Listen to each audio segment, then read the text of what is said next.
Welcome back to a brand new episode of Mastering Programming. In today's episode, I will show you how you can integrate and use Face ID inside of your SwiftUI applications. As you can see, I have my iPhone here and I'm also sharing the screen for you. Now, once I click on that middle button, Face ID will show up and it will authenticate that my face is the correct person, basically. And once that happens, we will navigate to the correct page. So usually you want to add this to the first view inside of your app, or even before you load your main view. And then after you make sure that the person has the rights to view the content, you can then, as you just saw, navigate them to that correct view. Without further ado, let's go ahead and start this episode.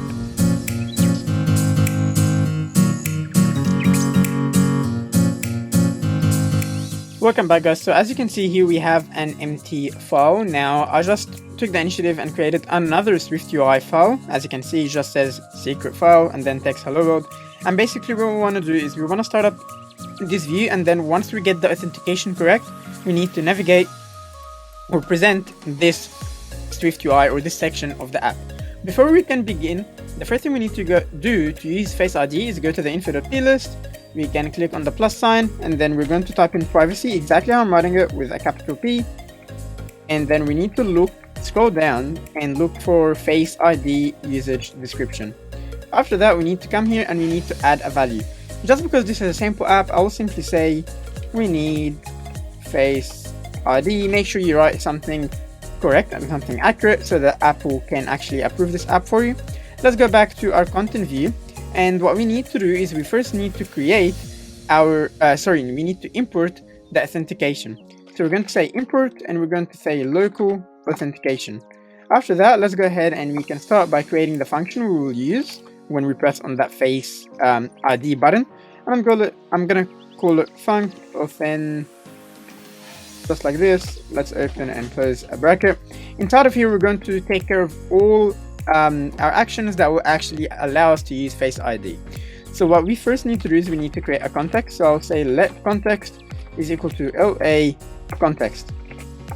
After that, we're going to create an error and we're going to say var error. Now I created it as a variable because it will change obviously, and we'll say ns error. Now because we're not sure if it's always going to exist or not, you need to put the question mark because it might not actually exist. And then we're going to say if context dot can evaluate policy, and for our policy we're going to say dot, and we're going to set device owner authentication with biometrics. So biometrics is actually the method or the sensor used for authentication.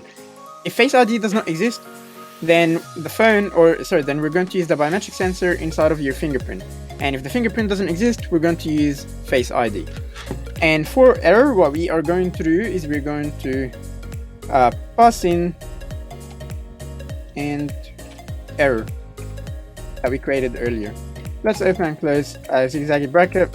And before we can continue, so let's say our phone does not have a biometric sensor, so our phone doesn't have a fingerprint or a Face ID. Now you might be wondering which device actually has that, and I think with the iPod touches, the last ones, they don't actually have it. So what we're going to do, we're simply, for our app, what we're going to say, we're just going to print,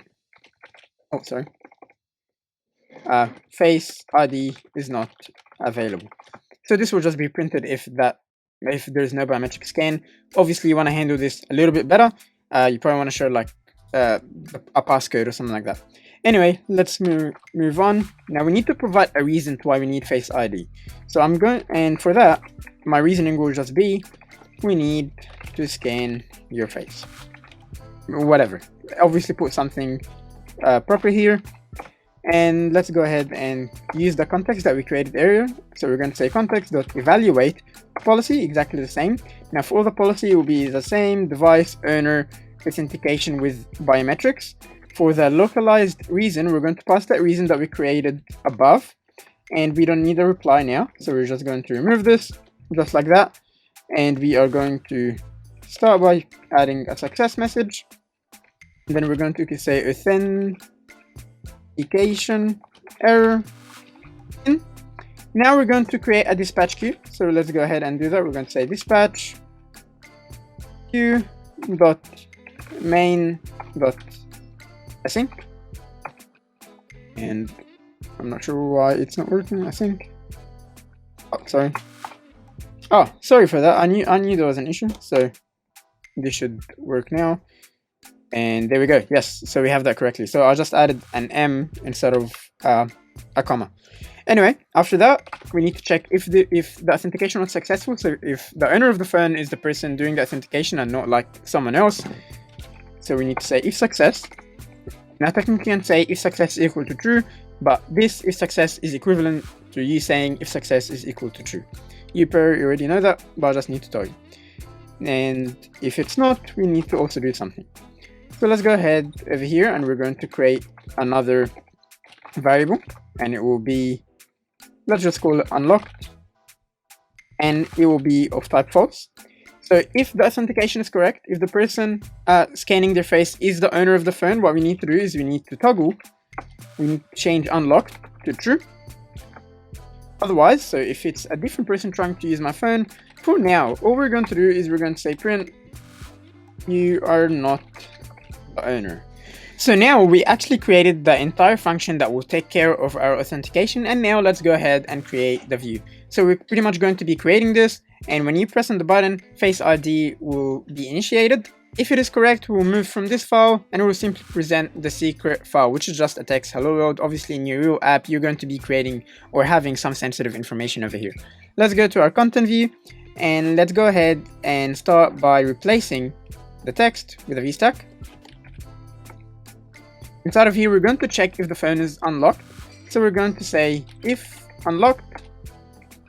Inside of here, if it is unlocked, we're going to present the secret file that we created. So it's that one. Else, if it is not unlocked, so if the phone is still locked, obviously we want to show the button that will allow us to unlock it. Now, the best way to add a button is we open the canvas and we just drag and drop the button. This is actually not the best way, but it's just the quickest in case you don't know how to use buttons. And let's go ahead and inside of here, we're going to open and close a bracket. For here, we are going to add our image or the image of the Face ID. So I'm going to say image. Out of here, I'm going to say system name, and I'm going to pass in the name of the Face ID icon. Let's go ahead and I'll show you exactly what that is. So if you have the S of symbols over here, and until the load, I'll just type it in, and we can type in Face ID, just like this. And obviously for our action, we're going to be calling this function. So let's go ahead and say authent. And basically, so it loaded, and if we go Face ID, you'll be able to see that we can use this icon over here, Face ID. So that's exactly what I passed in over here. Great. Let's go ahead and run our application and see if it will actually run as expected or not. Okay, so you can see here that the app did actually run. And as you can see, the Face ID button is a bit slow, and that's only because we just forgot to add the large title font to it. But basically, if I go ahead and I'm facing my iPhone, and if I click on the button, as you can see, Face ID does get initiated, and then we get moved, or we start presenting the other file that we were not showing before we authenticated my face. This is basically, it's very simple to use. It's actually much quicker than you would think, but it's very secure and it's much safer than adding or asking your user to add in a passcode. If you enjoyed this episode, please make sure you leave a like, you leave a subscribe. If you didn't like it, please dislike the video and show me exactly how I can improve next time. Thanks so much for watching and have a good day.